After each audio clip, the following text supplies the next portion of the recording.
Marami pong nagtatanong hanggang kailan kaya magiging masungit ang lagay ng panahon. Alamin po natin yan mula sa ating resident meteorologist na si Ginoong Nathaniel Cruz. Magandang tanghali po, Mang Tani. Magandang tanghali, Pia. Mga kapuso, huwag po kayong magtaka kung bakit nakakaranas pa rin tayo ng pagbugso-bugsong malalakas na ulan kahit wala namang bagyo. Epekto pa rin po ito ng hanging habagat na pinalalakas ng bagyong Haikui na nasa hilagang silangan ng bansang Taiwan. Nasa labas po ito ng Philippine Area of Responsibility ang bagyong ito. Pero bukod po rito, isa namang bagong namumuong sama ng panahon ang namanta ng Pag-asa at ito pa isang shallow low pressure area na tinatayang nasa layong 920 kilometers sa silangan ng hilagang Luzon.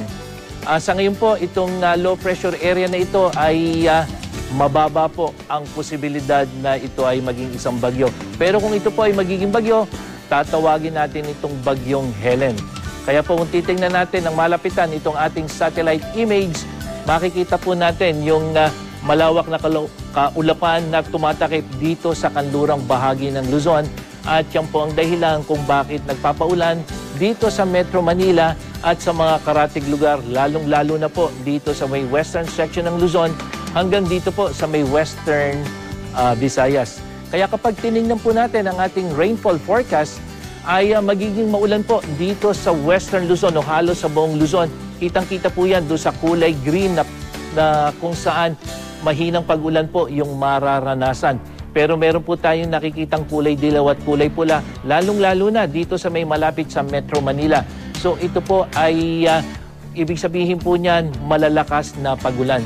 Samantala, mula sa green warning ay ibinaba na naman po ng Pag-asa sa yellow warning ang buong Metro Manila.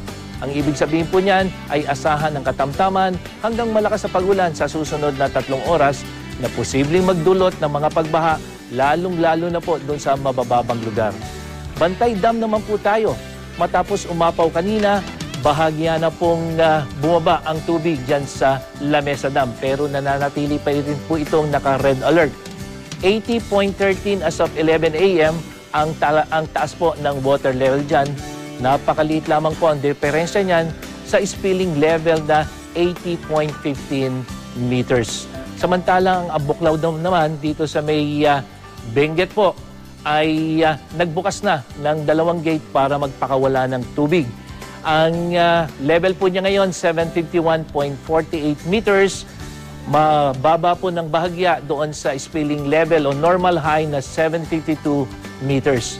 Ang isa pang dam dyan sa probinsya ng Benguet, ang Binga Dam, ay kinakailangan din pong magbukas ng 3 gate. As of 11 a.m., 574.51 meters po ang taas ng tubig.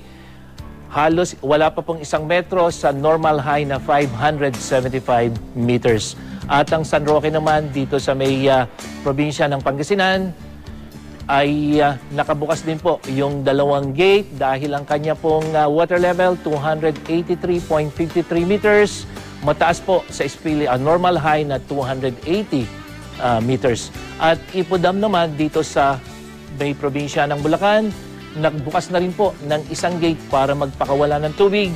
Ang level po ng tubig 100.6 meters.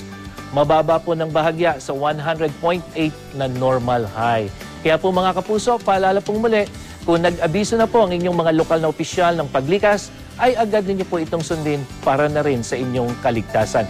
Samantala, para naman sa lagi ng panahon sa iba pang bahagi ng bansa, makakaranas po ng mga pag-ulan sa ilang bahagi ng Kabisayaan o Visayas, lalong-lalo na po dito sa may western section. At dahil hindi po apektado ng hanging habagat, ay asahan naman natin ang mas maaliwalas na panahon dito sa Mindanao, maliban na lamang sa ilang mga dagliang pag-ulan, lalo na dito sa may Zamboanga at sa may Cagayan de Oro. At sa mga nagtatanong naman po kung kailan muli gaganda ang panahon, lalong-lalo na dito sa Metro Manila, 2 araw pa po ang ating ihintayin bago tayo muling makaranas ng maaliwalas na panahon sa darating na Huwebes at Biyernes. Ano man ang panahon, magplano, magsiguro, makibalita sa GMA Weather. Ako po si Nathaniel Cruz para sa I Am Ready, serbisyong totoo ng GMA News. Mang Tani? Yes, Pia. Balikan ko lang po yung nabanggit po ninyo, no? Kasi sabi niyo, Biyernes o kaya Sabado pa yung maaliwalas na panahon. Pero yung namumuong sama ng panahon na posibleng maging si Bagyong Helen, kung matuloy ito at maging isang ganap na bagyo, ibig sabihin, aabot ba ito hanggang Biyernes o kaya Sabado?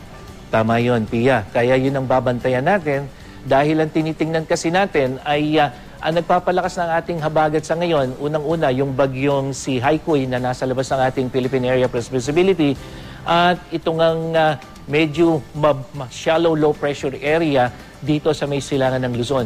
Pero kung ito ay magiging isang bagyo na sa ngayon ay mababa, ay maaaring magpatuloy yung ating mga pag-ulan.